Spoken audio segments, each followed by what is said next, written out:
Les résistants congolais à l'heure du bal des chauves. La guerre des crabes. Nombreux sont ceux des Congolais qui disent, ou disaient, donner raison à M. Honoré Ngwanda, tout en saluant la pertinence et la clairvoyance de son diagnostic sur la crise congolaise et le combat à mener pour la libération totale de la République démocratique du Congo. Certains le faisaient déjà de son vivant à ses côtés ou en dehors. Mais force est de constater aujourd'hui que pour diverses raisons, l'engagement de quelques-uns ne résiste pas à l'épreuve du temps. Sous-titre : La guerre des crabes.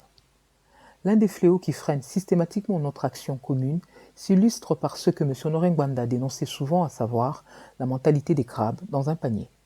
Chaque fois que l'un d'entre eux essaie d'en sortir, les autres l'en empêchent. Ce fléau nous empêche aujourd'hui, souvent, de nous unir et de combattre ensemble pour une cause commune.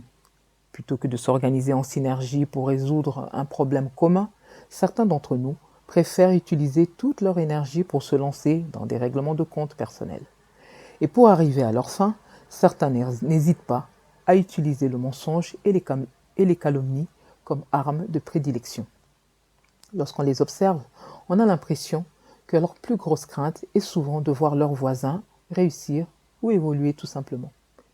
Dieu met pourtant à chacun de nous ce qu'il veut, comme qualité ou atout, en fonction de la mission à laquelle il nous prédestine. M. Honoré Ngwanda a lui-même été une victime de cette triste mentalité. Certes, comme tout être humain, il n'était pas parfait, mais tout le monde s'accorde à dire aujourd'hui qu'il avait beaucoup à apporter aux Congolais. Cependant, comme la vérité est têtue, malgré le temps que cela a pris, ses détracteurs sont aujourd'hui mis à nu.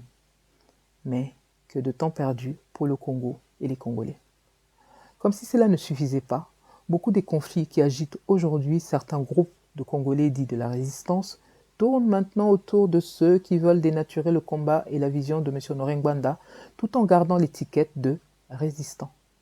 Ils créent des tensions inutiles et instrumentalisent beaucoup de ceux qui n'ont pas encore compris leurs véritables objectifs. Et oui, il faut vite se fabriquer ou essayer d'étoffer leur CV de résistant, faire main basse sur des structures plus reconnues ou plus connues que d'autres pour mieux se vendre ensuite, etc. L'heure à la course au positionnement a donc sonné. D'autres s'étaient dévoilés du vivant de M. Honoré Ngwanda. Il en avait donc lui-même identifié beaucoup et s'en était confié en aparté à certains d'entre nous. Je cite : « Je suis très content. Je sais exactement qui est qui à présent. » Ça, c'est ce qu'il avait dit le 13 décembre 2020. Un peu avant, ce jour-là, à ceux qui lui avaient ouvertement demandé le retour en RD Congo du mouvement qu'il avait créé, il leur avait clairement opposé une fin de non-recevoir. Est-ce cela qui a précipité sa mort ? La question reste posée. Nous continuons à rassembler les éléments du puzzle. Sous-titre : Le bal des chauves. Mais après son décès, chacun peut constater que d'autres continuent à se dévoiler. Pas forcément de la même manière, ni tout à fait en évoquant les mêmes raisons. Mais le moins que l'on puisse dire est que les positions qu'ils adoptent s'écartent clairement de celles que nous a enseignées M. Honoré Ngwanda. Non, chers compatriotes, Félix Tshisekedi n'est pas un résistant, c'est un collabo. Dans une vidéo devenue virale aujourd'hui, M. Honoré Ngwanda avait ouvertement pris position à son sujet. Il avait dit « Il faut le plaquer au sol ». Volume ? Non, chers compatriotes, il n'a jamais été question pour M. Honoré Ngwanda de rejoindre Tshilombo dans son gouvernement de collabo pétainiste. Un résistant ne partage pas le pouvoir avec des occupants. On ne peut pas se réclamer de M. Honoré Ngwanda et aller s'acoquiner avec ceux qui veulent aller aux élections dans le contexte actuel. Et encore moins en sachant que M. Honoré Ngwanda nous avait particulièrement mis en garde contre une 4e participation des Congolais aux élections en République démocratique occupée du Congo. Honoré Ngwanda avait aussi clairement réagi en novembre 2019 à la prétendue proposition de sortie de crise du faux résistant, et je pèse mes mots, Martin Fayulu. Il avait dit ceci, je cite, « En termes clairs, il s'agit là des arrangements de bas étage pour se partager le gâteau entre pouvoir et opposition. Adieu donc la vérité des urnes, et le peuple congolais, comme toujours, n'y trouve aucun compte. À partir d'aujourd'hui, donc, la résistance congolaise tire toutes les conséquences du revirement politique de M. Martin Fayulu et de son renoncement au combat de libération de la République démocratique du Congo. » Fin de citation. Il avait ajouté en lingala « Fayulu azana singana kingo ». La suite des événements n'a cessé de lui donner raison. J'avais déjà alerté les Congolais dans différents articles précédemment au sujet des rencontres, entre autres, entre Martin Fayulu et James Kabarebe, notamment, ou François Béat. Les insultes de ses partisans ne changent rien à cette réalité. Tous les actes que pose Martin Fayulu confirment petit à petit l'existence d'une coalition entre lui et le Rwandais qui se fait appeler Joseph Kabila. Ce véritable tueur en série de Tingi-Tingi à Kinshasa avec les fausses communes de Maluku, en passant par ses crimes à Puerto, etc. Malgré ce parcours nauséabond, les rapprochements de Fayulu avec les différents lieutenants du même Kabila se multiplient. On l'a vu avec Chadari au sein du prétendu bloc patriotique. Ou encore avec Matata Pogno, l'escroc rwandais de Bukanga Lonzo, dans leur rapprochement avec Denis Mukwege, qui est lui-même moitié burundais et dont la femme est moitié tutsi rwandaise. Et son prétendu appel patriotique, ils sont tous en train de rouler les Congolais dans la farine. Derrière tous leurs discours patriotiques se cachent des alliances contre nature et des conflits d'intérêts néfastes pour le peuple congolais. Martin Fayulu est lui-même un captif aux mains des occupants qui l'utilisent tantôt comme un appât, tantôt comme une blanchisserie ou un rabatteur quand ils en ont besoin. Oui, il est lui-même un captif. Comment pourrait-il libérer la République démocratique du Congo? Nous y reviendrons.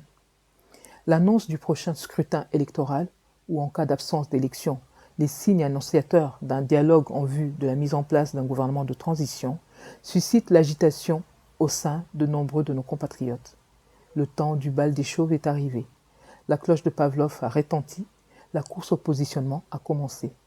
Certains se jettent dans les bras des collabos kabylistes, d'autres pressent le pas pour se positionner derrière des imposteurs zambiens, burundais, rwandais, etc., à coups de dollars ou même sur simple promesse. Ils préfèrent fermer les yeux sur le fait que la participation des Congolais annoncée à des élections dans un pays occupé est d'avance une cause perdue.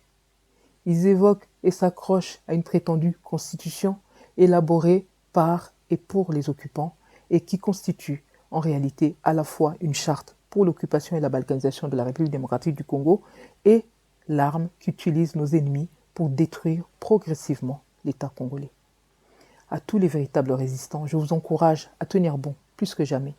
Peu importe la masse des personnes fatiguées dans la diaspora ou à l'intérieur du pays qui capitulent et s'agitent pour participer aux élections hypothétiques et chaotiques que Tshilombo le Collabo fait miroiter aux Congolais dans la République démocratique du Congo occupée. Rien n'est joué. Rien ne dit que ces élections auront même lieu cette année, en 2023.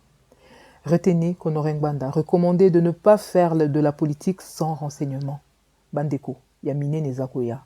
Sachez que dans les jours à venir, certains ne vont pas tarder à récolter les fruits de leur compromission, de leur renoncement aux idéaux de la résistance, dans la diaspora comme à l'intérieur du pays. Ne vous fiez pas aux alliances tapageuses et tape à l'œil, aux coups de com' de certaines têtes d'affiche que quelques personnes ou des officines cachées semblent vouloir imposer aux Congolais comme des options incontournables. Bientôt, on entendra plus les bruits de leurs nombreuses casseroles ou encore l'odeur des cadavres qu'ils essayaient de camoufler soigneusement dans leurs placards.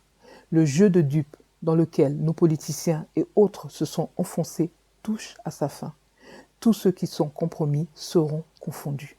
Ceux qui quittent les rangs de la résistance en ce moment, comme on quitterait l'arche de Noé, pour aller rejoindre le Titanic affrété par Tshilombo et le pouvoir en place, c'est leur problème. Il y a plus de 80 millions de Congolais, il nous reste donc à chaque fois plus de 79 millions d'autres options pour avancer dans notre combat.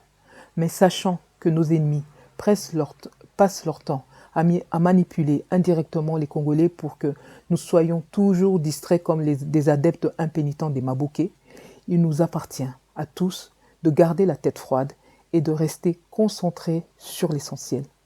Il est plus que temps de rompre avec les ministères des polémiques et de la distraction. Le temps nous montre chaque jour à quel point nous sommes dans la bonne direction.